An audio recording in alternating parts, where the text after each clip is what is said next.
Well, thank you very much, everybody. We're going to have just a quick session with Steve Moore. Everybody knows Steve Moore with the Heritage Foundation, highly respected, one of the most highly respected economists and people that watch your money and know more about your money and your life than probably anybody I can think of.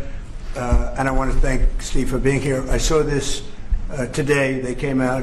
What he puts out gets a lot of coverage, and I saw some of them, and then he had a couple of others. And I'd like to ask Steve maybe to discuss a few of these numbers that were just released. I mean, literally just released. And then we're going over, and we're going to do Purple Heart. We have some incredible, brave people that I look forward to, so we're going to do that right after this.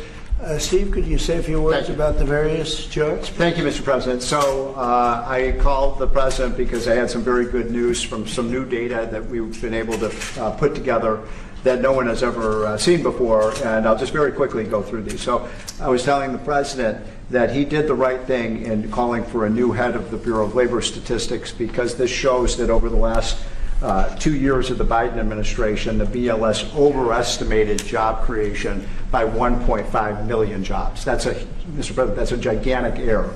And I don't know if she's, I'm not It might not have been an error, that's the bad part. If it was an error, it would be one thing. I don't think it's an error. I think they did it purposely. Whether that, you may well be right, but even if it wasn't purposefully, it's incompetence. Right. Okay, so 1.5 million jobs overestimated. We have access to the some data that no one else does on what has happened month by month with median household income. This is based on unpublished Census Bureau data. It will be released sometime in the next 6 months, but we get an advanced look at it. And so I was telling the President, in his first 5 months in office, starting in January through the end of June, the average median household income adjusted for inflation for the average family in America is already up $1,174. That's an incredible number. Yeah. Just came out. Just came out. So that's a giant gain. And if I would have said this, nobody would have believed it. There's your number. We're doing well. So the next one compares, we finally have the 2024 data on what happened with real family income in the United States. And so what I did was I compared the record in Donald Trump's first term with the Joe Biden first term. And you can see that, by the way, these dotted lines here, Mr. President, that's COVID. So if it had not been for COVID, these numbers would have been substantially better. But even taking account President Trump's last year in 2020, we saw a $6,400 real after inflation gain in income for the average family. And that compares with Joe Biden, which was a measly $551. So, Mr. President, you gain 10 times more income for the average family than Joe Biden. It's because of your policies. And that's taken into consideration COVID, Yep. which a lot of times you don't have to do that. Because we were I'm very glad you did. We were over almost 8,000 until Look at that number. Yeah. Okay. So then we looked at which families did the best. And we have data from the Census Bureau that shows by income percentage. So the 25th percentile is the lowest income, 75th percentile is the highest income. And what I find fascinating about this, Mr. President, is every income group did better. The red is President Trump, the blue is President Biden. Every single income group did better under President Trump. But what's really amazing is look what happened under Biden.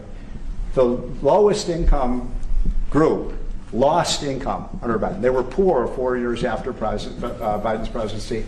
No gain virtually whatsoever for the middle class. And the rich was the only group that did better under Biden, which is ironic because Biden keeps saying he was trying to get rid of income inequality. He made income inequality worse, not better. It was President Trump that reduced income inequality. These numbers just came out, by the way. Yep. And then finally, these are the numbers just I just showed you in percentage terms. Mr. President, these are the numbers in dollar terms. So even the lowest income, 25th percent, gained about $4,000 in income. That's a lot for a lower income family. $6,400 for the middle class and almost $10,000 for the richest. So you can see every income group did better under Trump than Biden by a wide margin. That's the story. I think when you look at them, they're all something, but this one chart really says it better than anything. If you look at this is great, but this chart is pretty amazing right here.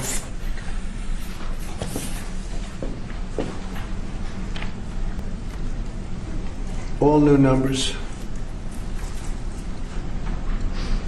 Okay, so we're going to go now over to East Room, and we're going to celebrate some very brave people with the Purple Hearts. Yeah, please. Mr. President, just to follow up on the India tariffs, do you expect increased trade negotiations, since you've announced the 50% tariff? No, not until we get it resolved.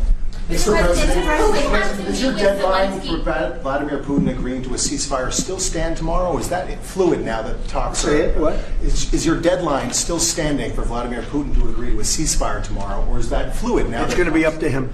And do you, We're going to see what he has to say. It's going to be up to him. Very disappointed. Yeah. do you have to meet with, does Putin have to meet with Zelensky in order and before you and Putin have to meet? Or are you No.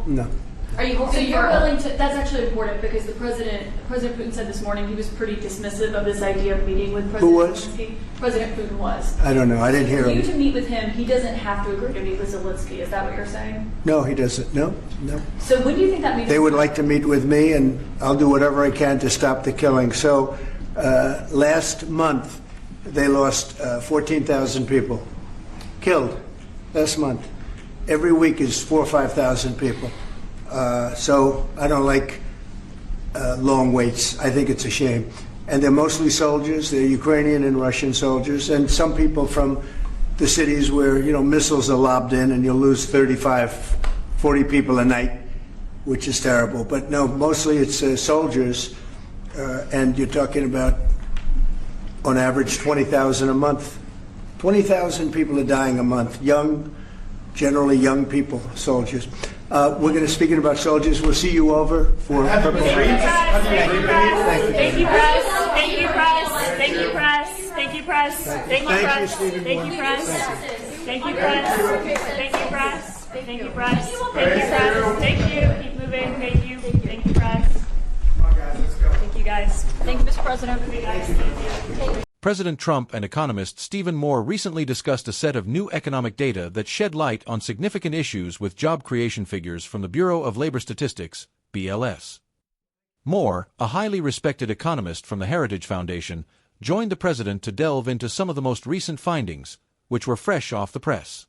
Moore quickly raised concerns about the accuracy of the BLS's reporting on job creation during the Biden administration, claiming that the agency had overestimated the number of jobs by a staggering 1.5 million over the past 2 years.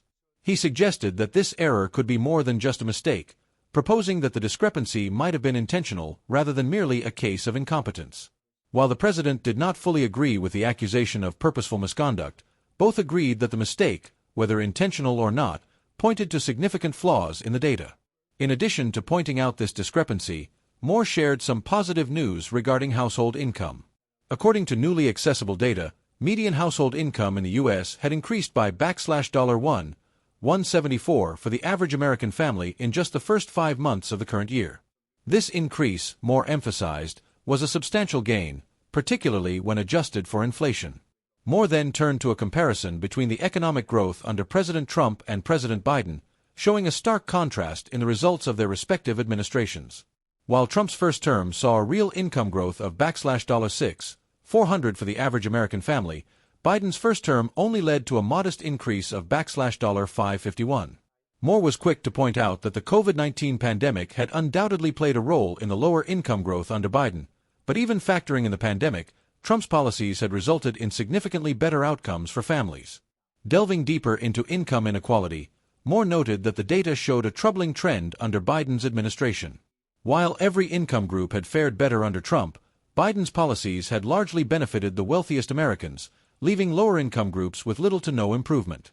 In fact, the poorest families had actually seen a decline in income under Biden. This contrast was further reflected in the dollar amounts, where Moore illustrated that lower-income families had gained approximately $4 $10,000, middle-class families had seen an increase of $6,400, and the wealthiest families had gained around $10,000 during Trump's tenure. Under Biden, the situation was reversed, with the lower income brackets losing out while the wealthiest saw the largest gains. Trump and Moore's conversation didn't end there. The president addressed the state of international trade, particularly with India.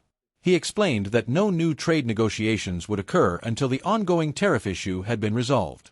Regarding global affairs, Trump also spoke on the ongoing war in Ukraine, expressing frustration at the continuing loss of life. He stressed that the next move would depend on Russian President Vladimir Putin, but expressed his deep disappointment over the casualties, noting that an average of 20,000 people were dying every month, mostly soldiers. The session concluded with a brief discussion on the progress of the Purple Heart ceremony, where the president was set to honor brave individuals.